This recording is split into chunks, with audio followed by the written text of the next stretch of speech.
Over the last year, the Lavender team has completely rebuilt Lavender from the ground up. We've looked at user data of how people use the product. We've looked at reply rate data to understand how that correlates with usage to generate the best possible emails. If you look at Lavender within the inbox, instead of being a floating group of panels to help you write email, now you've got this really streamlined view of a menu along the left side. And so I'm going to start here with the Start My Email function. You also have the Email Coach. You've got a deeper dive of more information about Kyle. You've got a web-enabled GPT, our mobile editor, a very popular feature from before, our frameworks, as well as GIFs. But let's say you're just starting from scratch. You'll notice here I've got some relevant reasons to reach out to Kyle.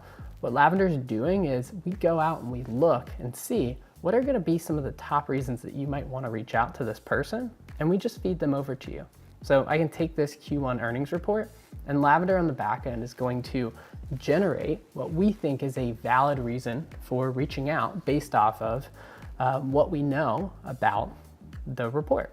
And so I can take this, I can edit it if I don't necessarily agree, but in this case, I feel like we've done a pretty good job, and I can generate some cold emails. Lavender is going to use our best practice data. It's going to use our top performing frameworks, and it's going to give me a version of this email that should generate a good score. So I'm going to put this in, and you'll notice that Lavender immediately goes to work on providing what we believe to be its chance of getting a response. And so I'm going to close this up. The next thing I want to do is pull open Kyle's profile here. Nice, we got a 91.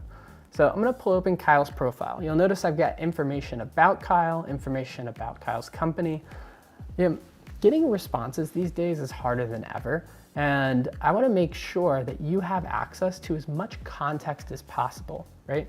I feel like it's every day that there's a new AI tool that can generate a message. So you, as a seller, have to go deep on context in order to stand out. And so you have access to general info about Kyle.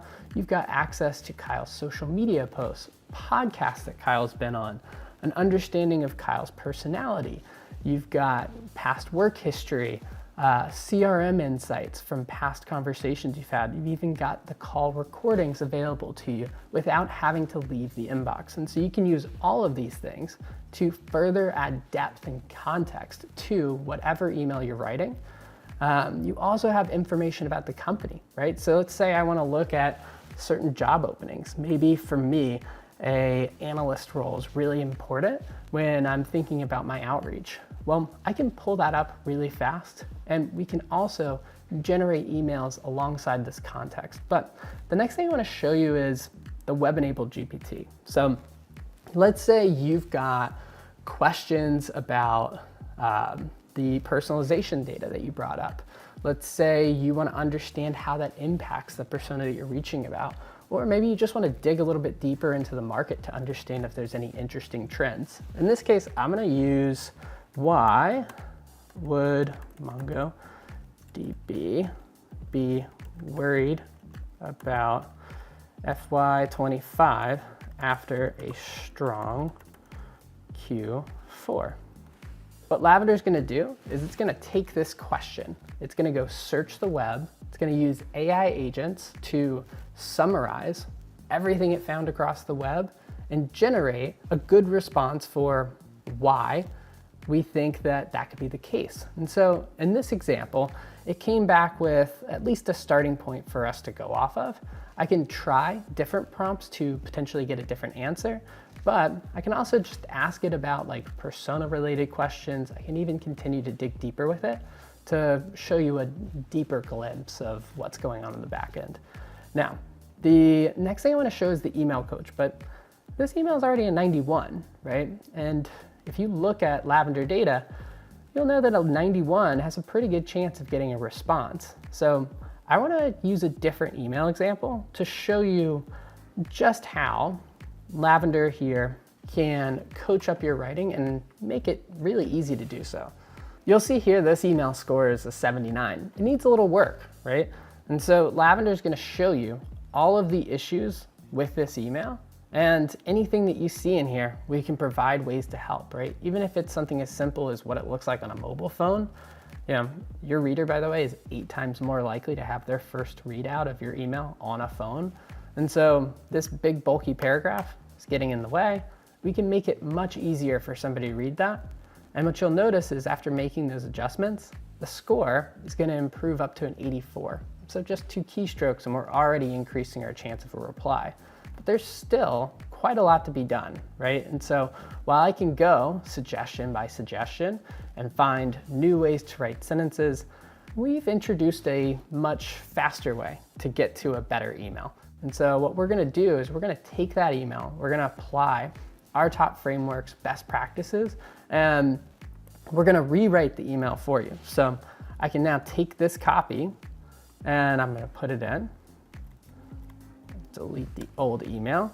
And what you'll notice is Lavender is going to rescore this email. So let's use MongoDB earnings.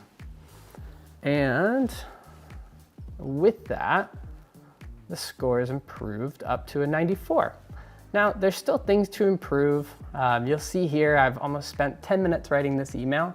A lot of that's due to the fact that I'm explaining how a lot of this works, but the color code system is designed to make sure that you're not spending too much time, right? So the fact that this is turned red is because I've spent a little bit too much time here. This 16 seconds is going to tell you exactly how long it's going to take somebody to read, and we've introduced a whole new set of models in the back end. This is something that I'm like sneakily excited about because Lavender has always helped you be more readily understood, but now we're introducing much more dynamic models to understand the situation and the context that you're in, right? So whether it's a first touch cold email, or you're following up on that email, or maybe you know them before, you've had a conversation, or you're in thread, we have different models for all of those different situations so that your score is adjusting according to exactly what's happening around you. And so these should adjust dynamically, but in the event that we're wrong and we just miss something in the context, you can actually go in and adjust these yourself. Last couple of things I want to show you would just be access to our frameworks, readily available where you can dig in and understand in depth anything related to whether it's trying to understand why our mousetrap works or an example of what that looks like. This can be really helpful if, say, you're going in and designing some new templates and you need some inspiration. Maybe you're building out a new cadence sequence or flow, whatever you want to call it these days. This library, readily available as you're writing, is going to be super helpful. All right, last thing, because it's fun, we do have a GIF library where you can search all of Giphy to insert and add GIFs to any email that you're writing. So in this case, I want to maybe add like a Lavender GIF. I can easily do that, copy and paste it in. We've completely rebuilt this product and I am super excited for you to try it because with Lavender 3.0, it has never been easier to write a great email and do it fast.